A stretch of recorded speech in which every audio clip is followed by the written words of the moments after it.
When I was a small child, I was terrified of the dark. I still am. But back when I was around 6 years old, I couldn't go a full night without crying out for one of my parents to search beneath my bed or in my closet for whatever monster I thought was waiting to eat me. Even with a nightlight, I could still see dark shapes moving around the corners of my room, or strange faces looking in on me from my bedroom window. My parents would do their best to console me, telling me that it was just a bad dream or a trick of the light. But in my young mind, I was positive that the second I fell asleep, the bad things would get me. Most of the time, I would just hide under the blankets until I became tired enough to stop worrying. But every now and then, I would become so panicked that I would run screaming into my parents' room, waking up my brother and sister in the process. After an ordeal like that, there would be no way anyone would be getting a full night's rest. Eventually, after one particularly traumatizing night, my parents had had enough.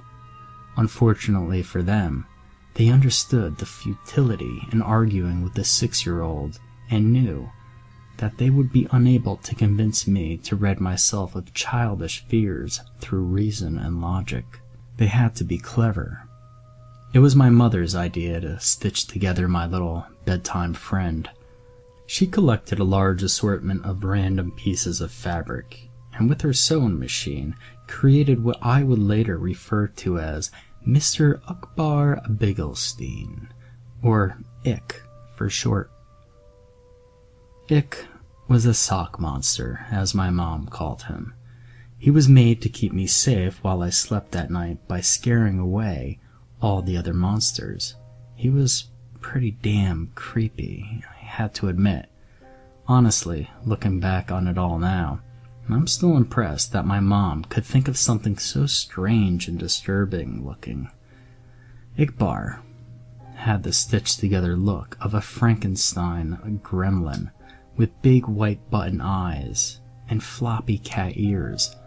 His little arms and legs were made from a pair of my sister's black and white striped socks, and the half of his face that was green was made from one of my brother's tall football socks.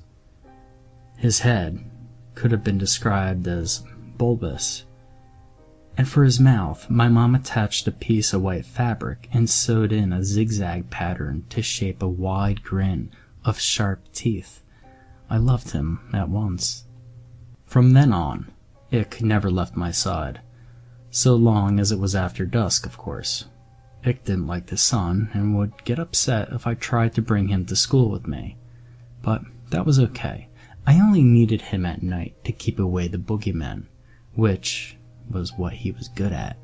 So every night at bedtime, Ick would tell me where the monsters were hiding, and I would place him near the section of my room closest to the spookiness. If there was something in the closet, Ick would block the door. If there was a dark creature scratching at my window, Ick would be pressed up against the glass. If there was a big hairy beast under my bed, then Ick went under the bed. Sometimes, the monsters weren't even in my room. Sometimes, they would hide in my dreams, and Ickbarr would have to come with me into my nightmares. It was fun bringing Ick into my dream world, as he and I would spend hours fighting off ghouls and demons. The best part was, in my dreams, Ick could talk to me, for real. "How much do you love me?" he would ask. "More than anything," I would always tell him. One night in a dream, after I had lost my first tooth, Ick asked me for a favor. "Can I have your tooth?" I asked him why. "To help me kill the bad things," he said. The next morning at breakfast, my mom asked me where my tooth went. From what she told me, the tooth fairy didn't find it under my pillow. When I told her that I gave it to Ickbarr, she just shrugged and went back to feeding my little sister. From then on, Every time I lost a tooth, I would give it to Ick. He would always thank me, of course, and tell me that he loved me. Eventually, though, I ran out of baby teeth, and I was beginning to get a little too old to still be playing with dolls, so Ick just sat there on my bookshelf collecting dust, slowly fading away from my attention. Over time, the nightmares, however, became worse than ever. So bad that they even began to follow me to the waking world, terrorizing every dark corner or rustle in the bushes. After one particularly bad night biking home from a friend's house, where I swore a pack of rabid dogs were chasing me, I got home to find something strange waiting for me in my room. There, on my bed, standing fully upright in the soft glow of the moonlight from my window, was Ickbarr. At first, I just thought my eyes were playing tricks on me again. They had been all evening, so I tried to flick on the lights. Another flick of the light switch, then another, and another with no change to the darkness. It was then that I started to get nervous.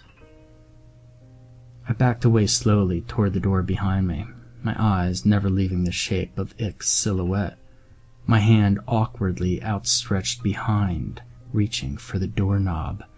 I was just about to get my ass out of there when I heard the door slam itself shut, locking me into blackness. In nothing but shadows and silence, I stood frozen in place, not even breathing. For how long, I can't say, but after what felt like a lifetime of cold fear, I heard the shrill, familiar voice. You stopped feeding me, so why should I protect you? Protect me from what? Let me show you. I blinked once, and everything changed. I wasn't in my bedroom anymore. I was somewhere else. It wasn't hell, but the comparison wasn't far off. It was some sort of forest, a horrible, nightmarish place where partial embryonic abortions hung from the canopy, and the ground swarmed with carnivorous insects. A thick fog wafted through the air, and with it the stench of rotting meat, while chartreuse lightning flashed across the night sky.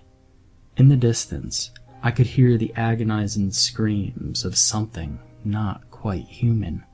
My head throbbed like it was about to explode, the pain forcing out a river of tears. In my mind, I heard his voice again.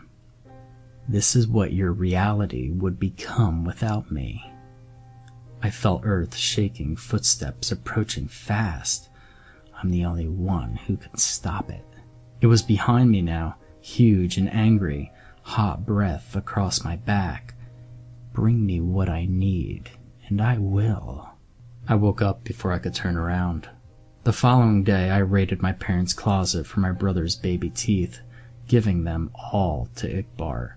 Almost immediately, the night terror ceased, and I was more or less able to go on about my life as normal.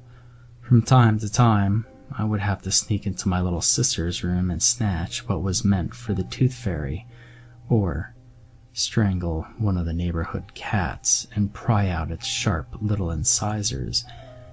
Anything to ward off the visions. Anything from a shark tooth necklace to a cavity ridden by cuspid. I also began to notice that Ick would move about my room whenever I left for any length of time, rearranging my stuff and hanging additional curtains. He was even beginning to look more lifelike somehow. In the right light, his teeth would glisten, and he was warm to the touch. As much as he creeped me out, I couldn't work up the courage to just destroy him, knowing perfectly well where that would leave me. So, I went on collecting teeth for Ick throughout all of my high school and college days. The older I got, the more things I would learn to fear, the more teeth Ick would need to keep me safe. I'm 22 years old now, with a decent job, my own apartment, and a set of dentures. It's been almost a month since Ick's last meal, and the horrors are starting to crowd around me once more. I took a detour through a parking garage after work tonight. Found a man fumbling with his car keys. His teeth were stained yellow from a lifetime of cigarettes and coffee. Even still, I had to use a hammer to get out all the molars. When I got back to my apartment, he was waiting for me on the ceiling in the corner, 2 white eyes and a mouth full of razors. "How much do you love me?" he asks. "More than anything," I reply, taking off my coat. "More than anything in the world."